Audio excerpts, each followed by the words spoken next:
Hello दोस्तों, मैं आपका दोस्त एडवोकेट सरोज सिंह। दोस्तों, मैं इस वीडियो में एक्स्ट्रा मैरिटल अफेयर्स जो शादी के बाद भी अगर किसी से रिलेशन में रहते हैं तो उसमें एक्स्ट्रा मैरिटल अफेयर्स उसको बोला जाता है। और जैसे कि आपको पता होगा कि लिविंग रिलेशनशिप और एक्स्ट्रा मैरिटल अफेयर्स जो ये एक ही सिक्का के दो पहलू हैं। अगर शादी से पहले अगर आप रिलेशन इवेंट शादी के से पहले आप अगर रिलेशन में हो और आप मेजर हो, आप रिलेशन में हो, तो वो आपको लिविंग रिलेशनशिप में कैटेगरी में आती है।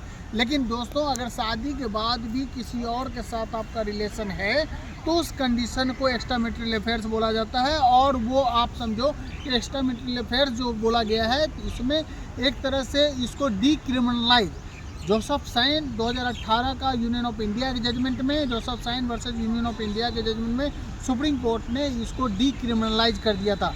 बोला कि ये अपराध के श्रेणी में नहीं हो सकता है, क्योंकि ये आर्टिकल 14 मतलब क्या, वाइफ हस्बैंड जिसको भी जहाँ हो, शादी के बाद भी जिसको आज़ादी है, जिसके साथ रहना है, जिसके साथ एंजॉय करना है, रहो।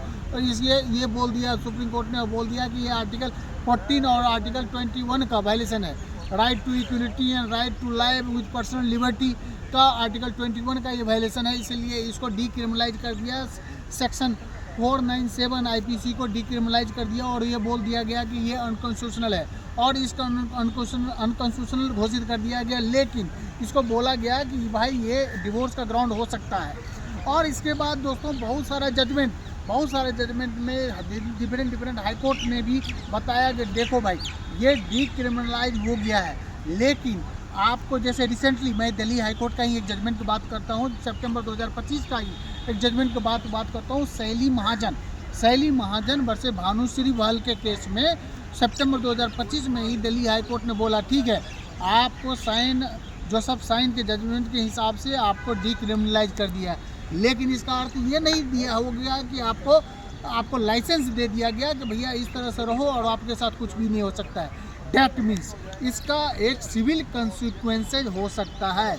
अगर आप एक्स्ट्रा मैरिटल अफेयर्स में रह रहे हो इसका सिविल परिणाम एक कंसिक्वेंसेज हो सकता है और सिविल कंसिक्वेंसेज के कारण आपको उसका मुआवजा देना पड़ सकता है।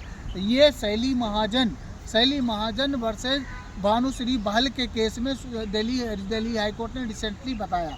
दोस्तों, उसमें ये बताया कि ये जजमेंट में आपको ये है कि भाई आप समझ लो कि अगर एक्स्ट्रा मैरिटल अफेयर्स में हैं आप, 3-4 चीज़ तो बहुत जल्दी इफेक्ट होने वाली है। पहला तो एलिमनी पे इफेक्ट करने वाला है, ये रीजन फॉर ग्राउंड डिवोर्स का ग्राउंड बन सकता है, मेंटेनेंस को भी नहीं मिल सकता है। दूसरे एलिमनी पे इफेक्ट पड़ सकता है, कस्टडी के जो होता है उस पर भी असर पड़ सकता है दोस्तों। और इस तरह से जो सिविल कंसिक्वेंसेज मतलब दिल्ली हाई कोर्ट का ऑब्जर्वेशन था कि ये लॉ ऑफ टॉर्ट मतलब किसी को दूसरे के लाइफ में मैट्रिमोनियल लाइफ में इंटरफेयर करने के लिए अगर करते हैं आप तो उसके लिए सिविल कंपनसेशन मतलब सिविल कंसिक्वेंसेज होगा और उससे आप भाग नहीं सकते, आपको मुआवजा देने पड़ेगा। इतना तक बोल दिया हाई कोर्ट ने, नहीं भैया जिसके साथ जो हस्बैंड के साथ जो अगर वाइफ को ये प्रॉब्लम है तो हस्बैंड से भी क्लेम कर सकती है और उसका प्रेमिका जिसके साथ उसका चक्कर चल रहा है, एक्स्ट्रा मैरिटल अफेयर जो चल रही है उससे भी कंपनसेशन क्लेम कर सकता है। दोस्तों, एक बात तो दोस्तों ये बात सही है कि समाज सोसाइटी आज एक्स्ट्रा मैरिटल अफेयर्स में रहते हैं, ठीक है।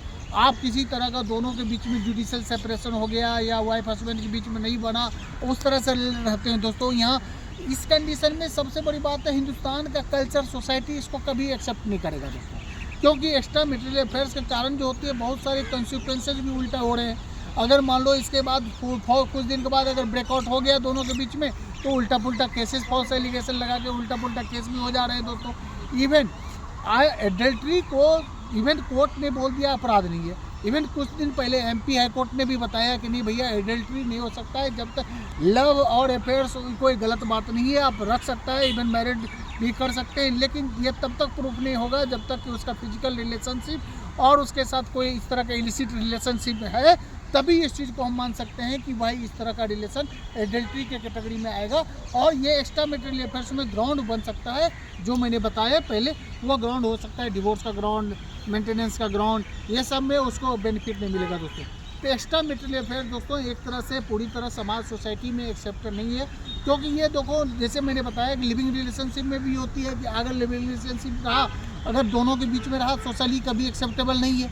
कुछ दिन तक साथ में रहने के बाद अगर रिलेशन टूट गई तो पता चला गया कि ब्रेकआउट होने के बाद उल्टा पुल्टा फॉल्स केस, किडनैपिंग के केस, इवन किडनैपिंग के घर वाले किडनैपिंग के भी केस कर देते हैं। साथ साथ लड़की जो है कुछ फॉल्स प्रॉमिस ऑफ मैरिज का भी केस कर देते हैं। और इस तरह से केस करके अननेसेसरी हरासमेंट और इस तरह का परेशानी, इवन कि कभी कभी उसको टॉर्चर करने के लिए, उसको ब्लैकमेल करने के लिए, उसको अननेसेसरी फाइनेंशियल पैसे ऐंठने के लिए, एक्सटॉर्स करने के लिए भी इस तरह से होने लगता है दोस्तों ये लिविंग रिलेशन में।